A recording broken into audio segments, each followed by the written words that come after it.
kesenian dalam hal ini ketoprak dan sebagainya itu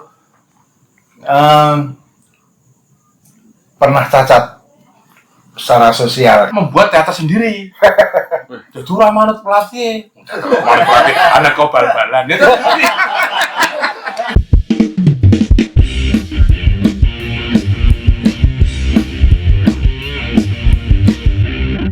Selamat datang kembali di Berita Teater.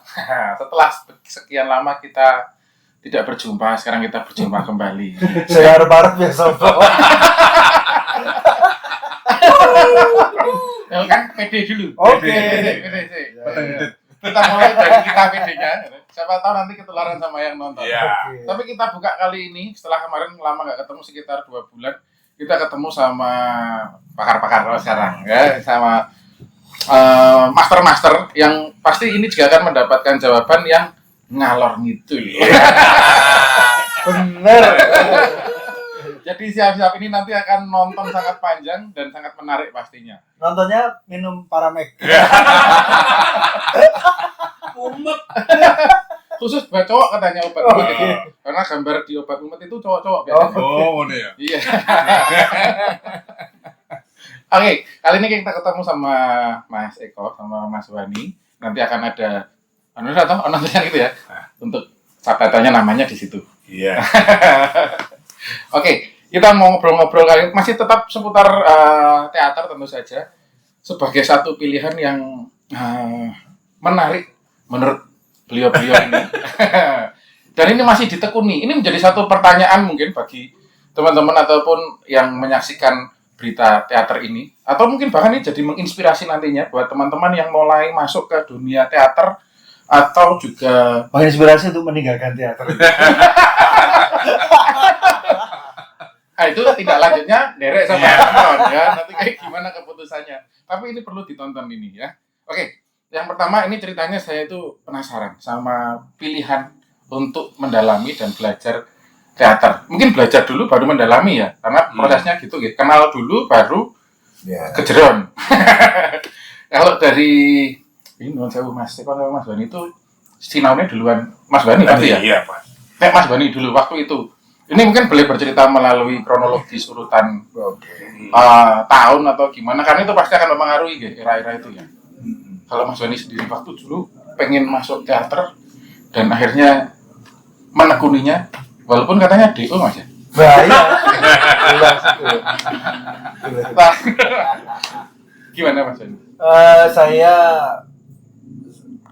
Saya SMP itu seringkali pulang pergi sekolah karena ada di sekitaran Condronegaran, melewati Sugeng Jroni, Jalan Sugeng Jroni. Nah di sebuah rumah yang paling ujung itu dulu dipakai untuk latihan teater dinasti.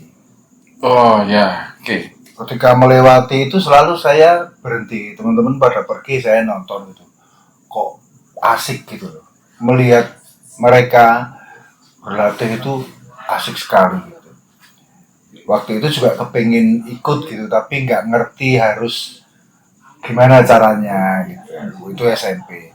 Terus terlupakan, saya masuk SMKI itu, saya ambil jurusan tari gitu. Kemudian ada satu poster, pengumuman ada workshop teater gitu. Nah, saya ikut sendirian gitu, ikut daftar gitu di Astrafi pelaksananya pada waktu itu. Nah, pada saat pelatihan itu sudah ada preparation, ada meditasi, ada yang digayat oleh tentu saja tutor pada waktu itu. Ya.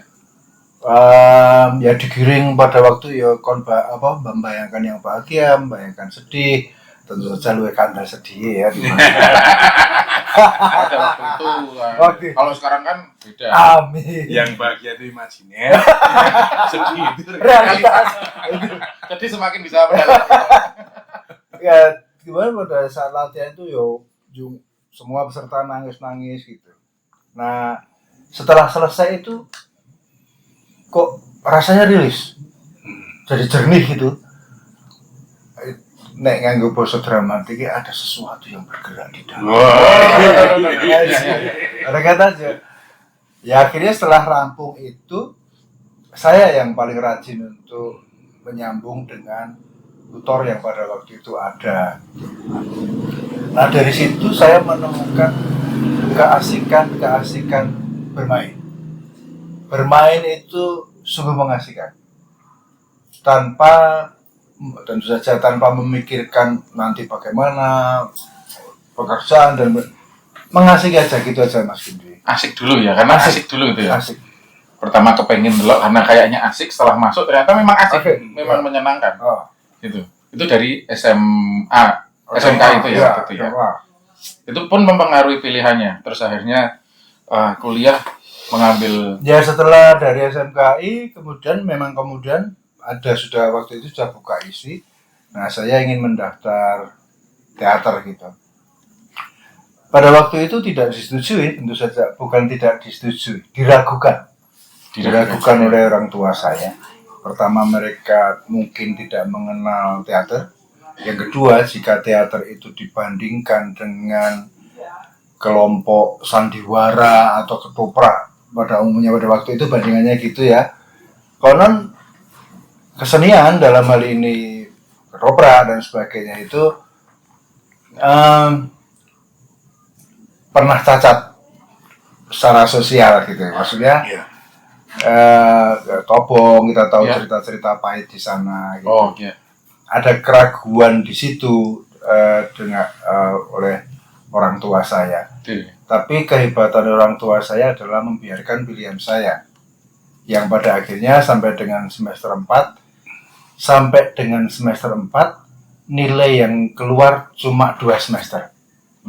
Itu cuma D, E, D ya gitu Pak.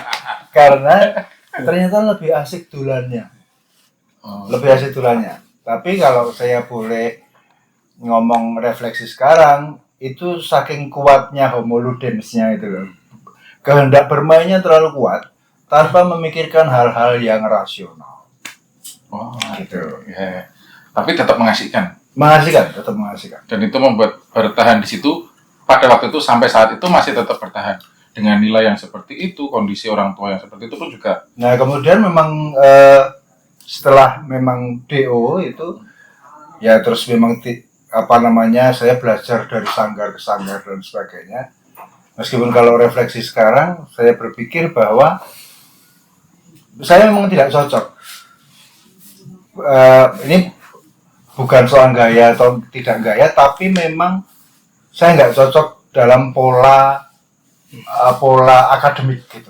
Oh ya. Memang mungkin pembelajarannya lebih seperti itu. Nah, beda. Tidak melalui metode yang formal gitu ya. Gitu ya. Nah, mungkin sebelum lebih jauh ini ya, kita nanti dapat pencerahan dari beliau Mas Doni, kita ke Mas Eko dulu. Nah, Mas Eko dulu. Waktu memilih itu juga SMP sudah tertarik itu atau SMA atau memang pas kuliahnya Mas? Nah, saya itu jane milih teater ya mergo ekonomi ya. Jadi begini, lebih rasional. Nah, pertimbangan itu nanti saya akan cerita sebelumnya. Tapi pertimbangan itu muncul ketika saya SMA menjelang selesai sekolah, lalu kemudian mau mendaftar di ISI. Memang niat saya mendaftar di sekolah seni. Yang ada pada waktu itu cuma ISI, Asdrafi, Advi. Saya pengen diisi karena yang negeri gitu tuh. Nah pada saya tuh pengennya di seni rupa karena saya senang gambar.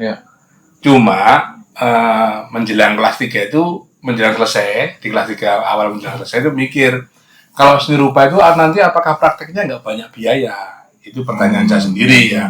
Gue beli cat dan karena saya di SMA juga ikut ekstrakurikuler lukis. Ya cat air teman-teman udah pakai cat air yang bagus ya saanane lah ya pokoknya sing penting ono warnane. Nah itu saya mikir ini nanti isi murah memang persen itu.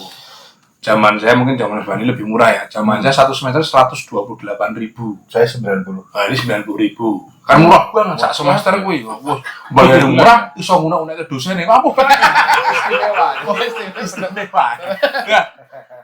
Nah, pada itu kan begitu ya. Terus, tapi pikiran saya, kalau saya ikut seni rupa, nanti biaya untuk prakteknya itu lebih besar daripada biaya sekolahnya.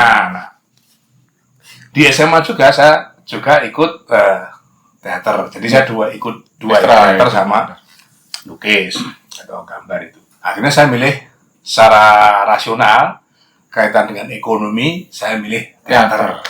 Nggak perlu ragat apa-apa, praktek cuma butuh urip gitu dah. Itu kira-kira. Itu saya putuskan di SMA.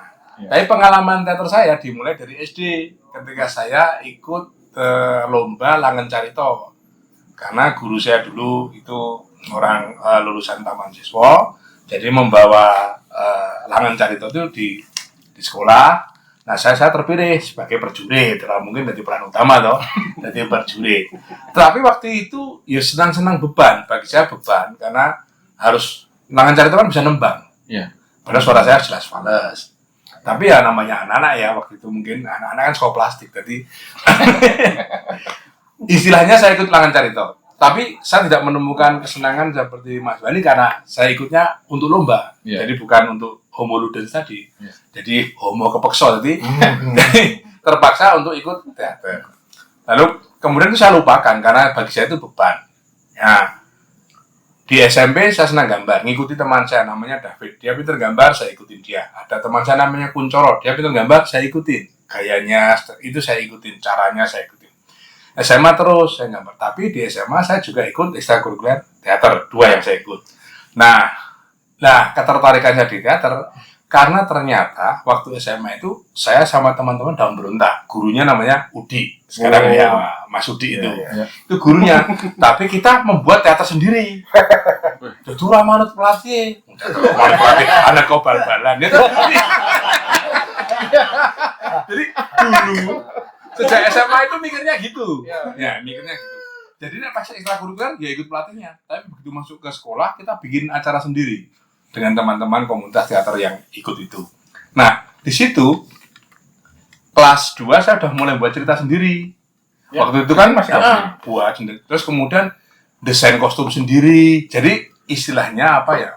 Kehendak keinginan saya di seni rupa itu bisa disalurkan di situ.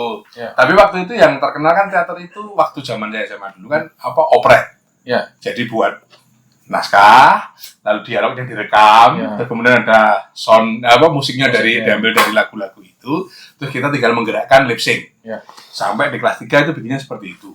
Terus kemudian bahkan ketika kita hendak ikut lomba pertunjukan rakyat waktu itu di alun-alun itu pasar malam, juga bikin naskah sendiri, ikut-ikut jebrek lah dulu, sampahan itu loh, gitu. Terus, tapi itu meskipun nggak jadi ikut lomba, ya karena elek. Tapi pengalaman itu menarik bagi saya. Ternyata yang teater tuh bisa nulis cerita, gitu, bisa desain kostumnya, untuk kamu pakai ini. Itu 200. Tapi seger saya ngebir. Jadi Nah kalau sambal rapayu ya. Nah, kira-kira begitu sesungguhnya. Jadi kalau begitu, kalau memang saya senang menggambar itu juga bisa saya salurkan di teater karena teater lebih banyak pilihan di dalamnya. Ya, itu lebih kompleks yang terlibat di situ. Yang mau membuat saya berniat untuk daftar di teater selain ekonomi tadi. Ya, nah ini akhirnya kan masuk ya, ini sama-sama masuk kuliah, menikmati perjalanan pasca SMA ya, entah itu tadi dalam ruang lingkup kuliah atau ruang lingkup proses di luar itu yang maksudnya sanggar dan sebagainya. Itu jadi sama nggak sih metodologi yang dilakukan baik itu yang di sanggar ataupun yang di kampus akademik gitu?